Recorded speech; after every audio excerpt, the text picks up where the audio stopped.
everybody. Thanks for tuning in. I am just getting my Abundant AF candle lit. If you guys do not know, I do have candles, and this is the Abundant AF candle.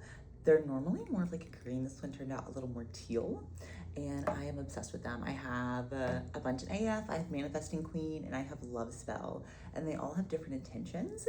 And it's one of my practices. So if I'm getting ready to do something like this or just something for my own personal work, I'll normally light one of those candles with an intention in the process.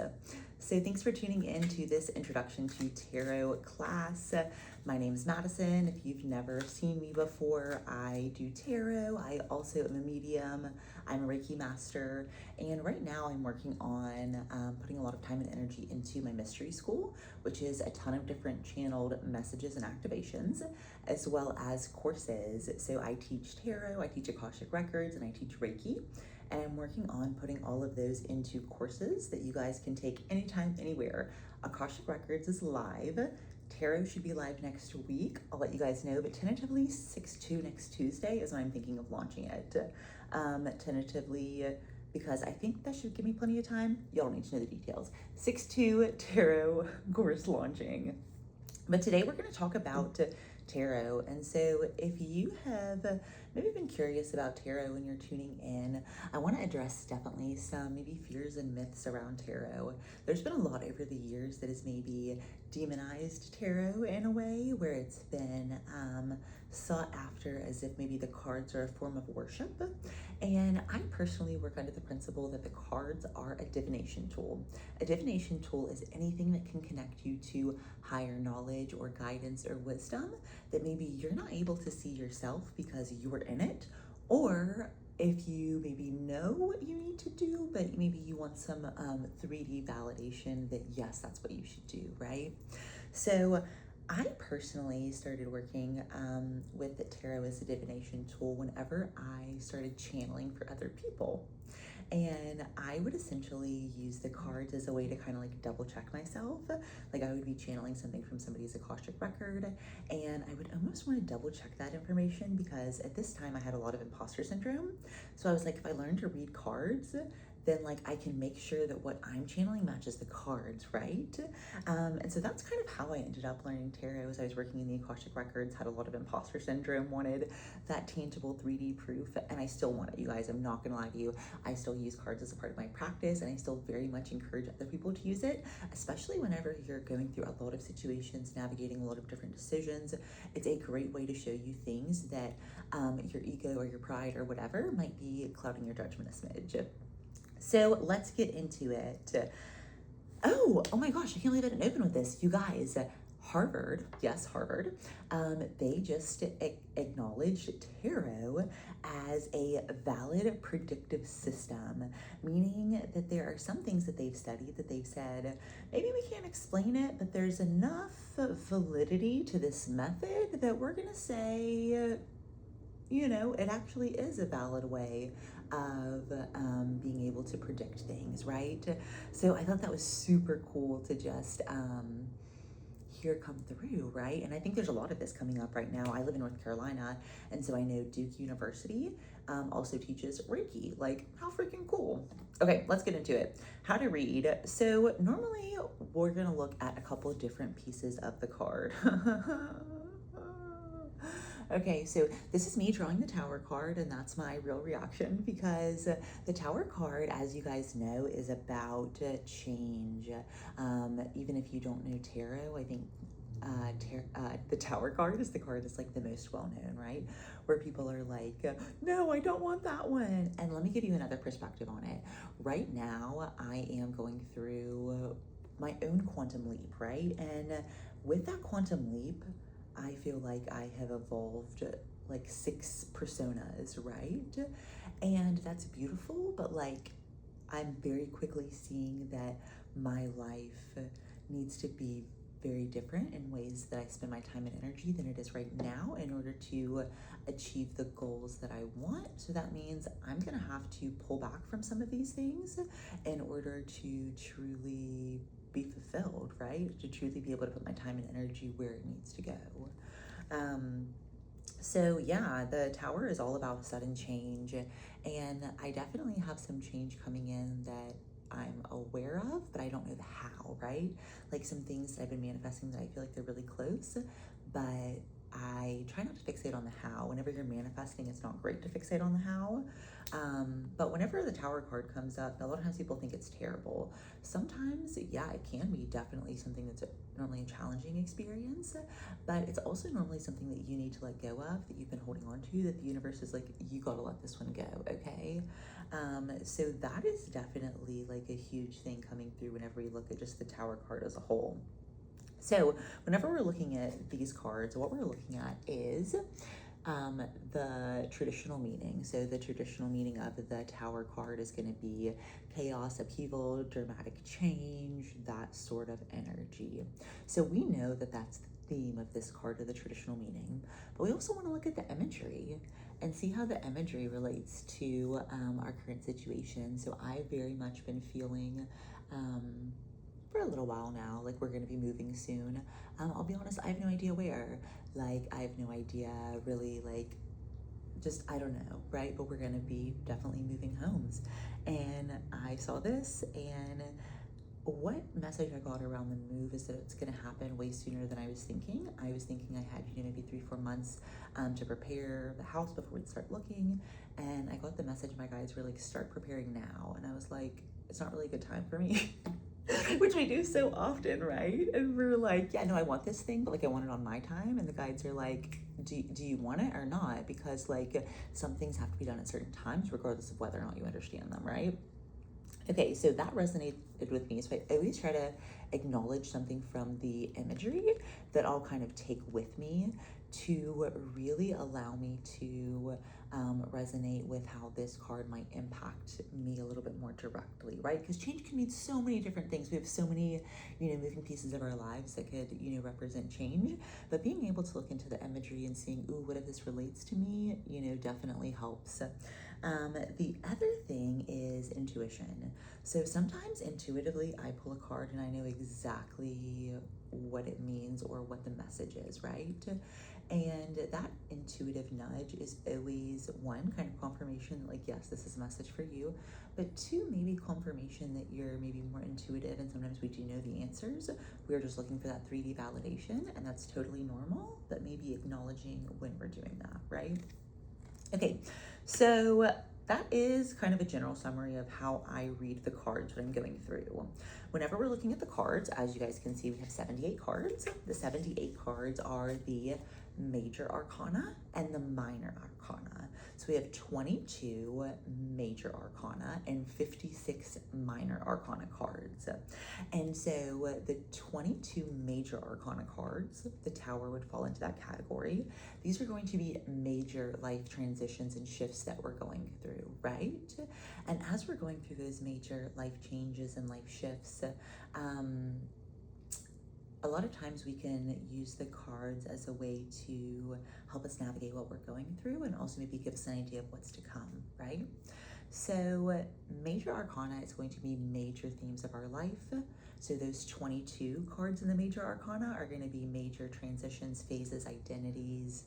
And the minor arcana are definitely going to be things that are going to be important to note, but maybe they're not going to be like an entire identity shift or an entire move. Maybe it's more going to be right now you're working on clearing your visibility blocks or your money blocks, and that's really what's coming through in this card, and that's essential to get you to that major arcana point that maybe you're working towards, right? So we can bring a lot of the things that we're trying to manifest in through our tarot readings as well. So I did make myself some notes so I would stay on track, because as you guys can tell, I love to yap. So we have 4 suits as well. So we have the 22 major arcana, 56 minor arcana. Of the 56 minor arcana, we have 4 different suits. And so one of our suits is going to be the Pentacles. And I love that we just like pulled like 3 Pentacles in a row. So Pentacles are all about possession, materials, wealth, and also they're normally very much about stepping into a phase where you have to be really present in the 3D. And so for me, normally this comes in whenever I am navigating different levels of wealth or income within my business. So for me personally, I've been working on closing out a lot of my own money cycles and struggles. And the Ten of Pentacles is all about closing out your own money cycles and challenges. So that way you can finally step into like your whimsy energy of having more time with family. And that's like absolutely what this card dictates, right? So the Queen of Pentacles, the Queen is going to be our more feminine energy, right? So when you think Queen, we are going to think kind of stereotypical matriarchal figure. So we're thinking feminine, nurturing, caring, kind, but also very diplomatic, very business-minded, very has a procedure, very intuitive, very grounded, that sort of energy. The Knight is always somebody who's new to something. So this would say that you're coming into a stage where you're going to be new with dealing with money or material possessions. And that's really cool to see because a lot of times this card represents going into a phase of abundance where you might have to learn maybe what the heck is an investment, how do you invest in real estate, whatever it is. And so this card coming in would sort of indicate like, okay, you're about to have new money. What are you going to do with it? Figure it out before you get it so you don't blow it. So that's how we sort of work with the cards and what we have going on in our lives, right? So all of this, I'm just kind of like sharing with you guys, kind of how it resonates with me and what I'm going through. And I think that it will probably resonate with you if you're in a similar situation. So that was our Pentacles. Next, we are going to go through our Wands. So whenever we think about Wands, we're always going to be thinking about this is kind of like our Harry Potter magic wand, right? So whenever we're in our Harry Potter magic wand, we are passionate, we are allowing creativity to flow. We're not confined by things like the 3D. We might be a little bit more in the metaphysical or the quantum space. We might be more in our head. But wands are all about being able to just tap into our dreams and giving us validation that our dreams don't have to make sense to other people. So that is what the wands are all about as a suit. Cups, all about emotion.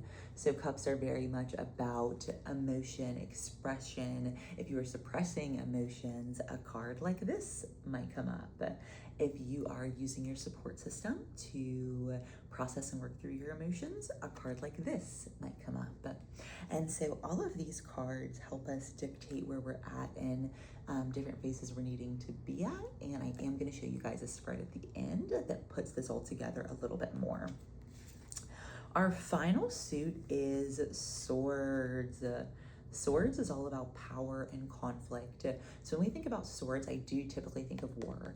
I do typically think of, this is the energy of maybe you're stepping into an incredibly powerful situation, but you have to maybe realize the gravity of your power and your impact and what you say and how it impacts other people, right? To not hurt them, right? And so a lot of swords I normally find is about an interpersonal journey that you're going on, where either you're dealing with somebody in power and conflict and trying to respond to that, or you are the person in power and conflict and trying to navigate that situation, right? So those are our 4 suits. If you guys are familiar with how angel numbers work, I use how angel numbers work as the numbers in tarot. What I mean by that is the angel number 111 is all about new beginnings. So if I see a 1 of Pentacles, that's going to say I'm walking into a new financial beginning. Not necessarily Knight of Pentacles, because Knight of Pentacles says maybe I'm getting new money like fuck you money, whereas a 1 of Pentacles is more going to be like, okay, I'm finally stopping avoiding my bank account and that sort of thing, right? So it kind of tells a story of your journey within whatever principle or thing you're working with at the time. Okay, so that just goes on to like 2s are normally you're right where you're supposed to be.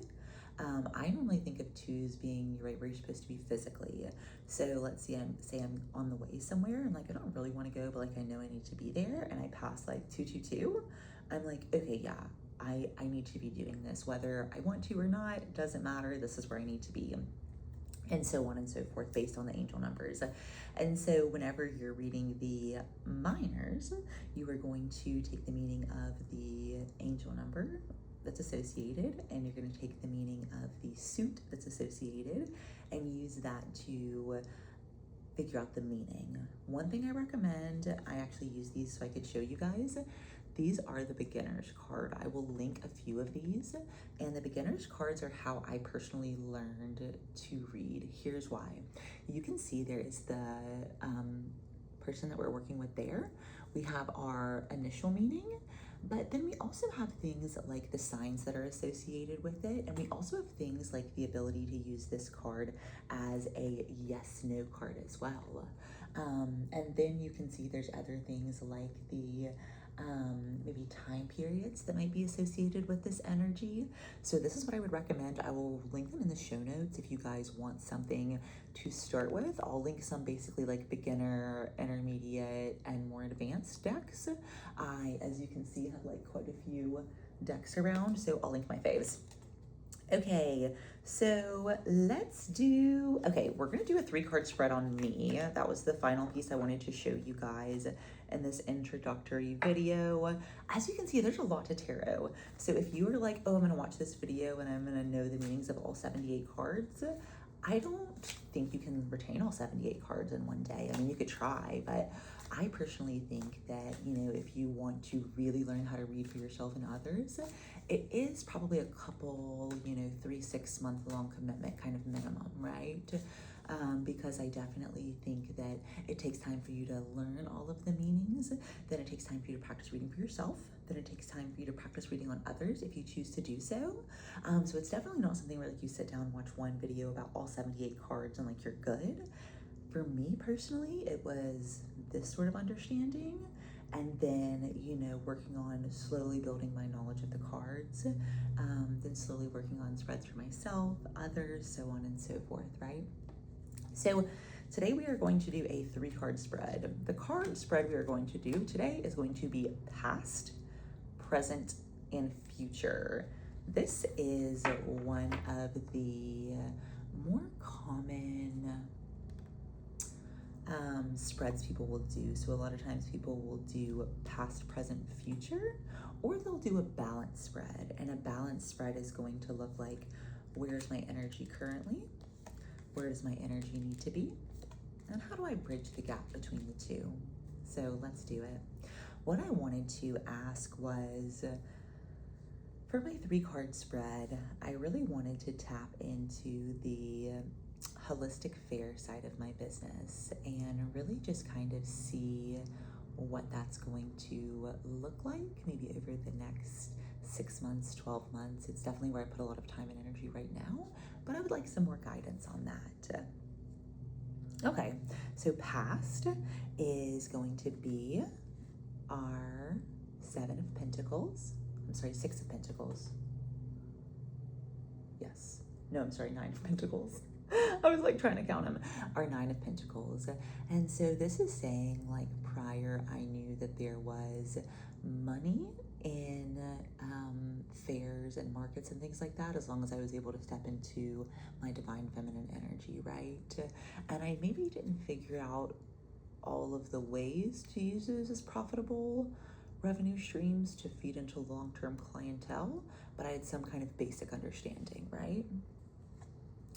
So right now, it's 5 of Swords.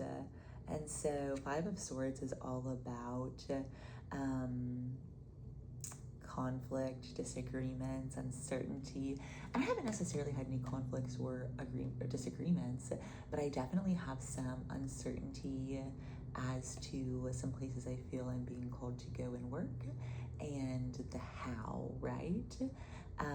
And so I've kind of been in this battle where it's like, I know what I need to do, but I haven't been fully surrendering, if that makes sense. Future. Interesting.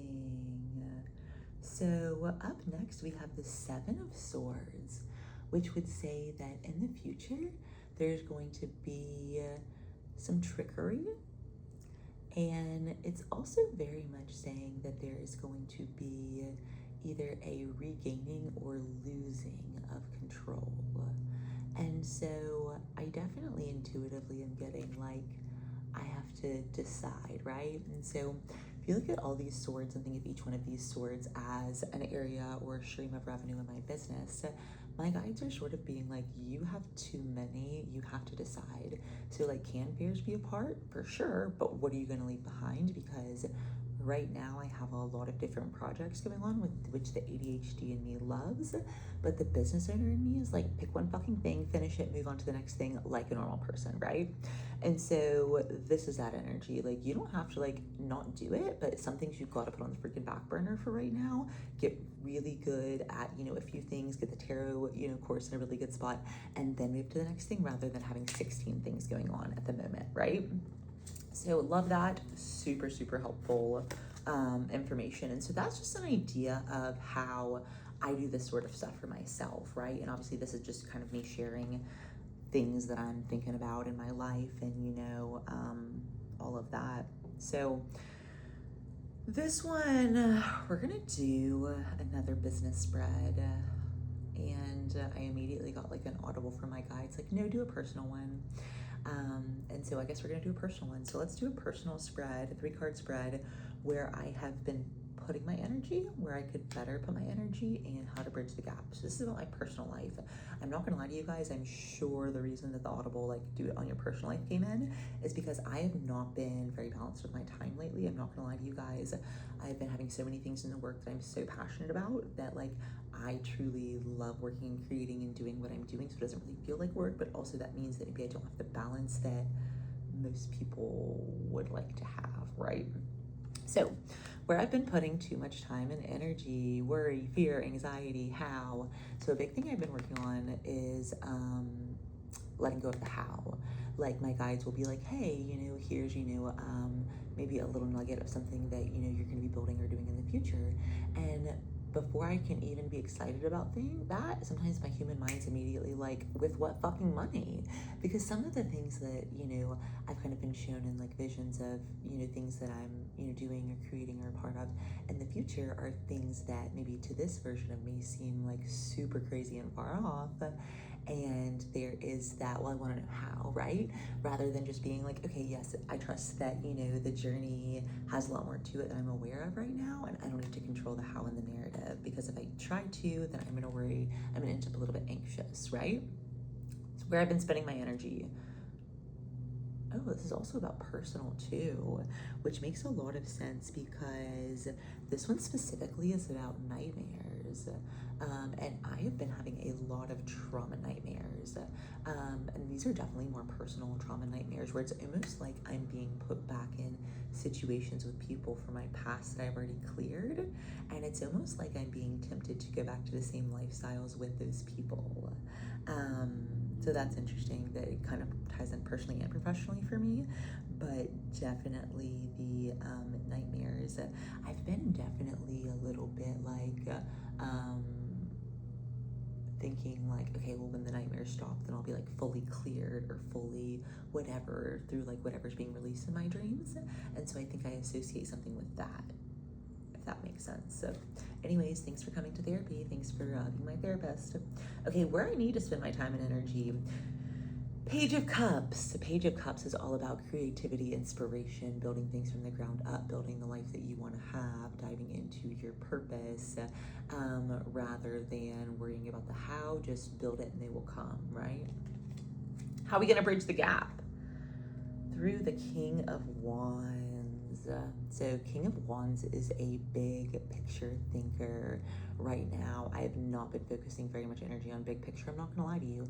I have been really focusing on month to month though, whereas the, you know, kind of vision that I'm working towards does not involve me being maybe in the same capacity that I am right now in terms of just thinking month to month, instead more thinking, what am I building in the long term, right? So definitely need to be a little bit more big picture as I'm doing this, but also in a way where I make sure that I'm not losing my whimsy. So that is how you do the spread. So I hope you guys enjoyed this And I do have a full tarot course launching this coming Tuesday. So Tuesday, June the 2nd, 2026, I'll have my full tarot course launching. It is basically going to be like a tarot 1, a tarot 2, a tarot 3. And it's going to be broken down into kind of like 3 different modules or portions that will take you through learning the cards, learning how to read for yourself, and then learning how to read for others if you so choose to do so, right? A lot of good information, a lot of videos. There's also a lot of reading. And so if you prefer reading, if you prefer videos, there will be both. So that should be available next Tuesday, June the 2nd. If you want to work with me one-on-one, hop over to the link in bio or in show notes to book a reading, whether it be tarot or Akashic Records, or give my mystery school a try. Thanks for tuning into this episode, and I will see you guys on the next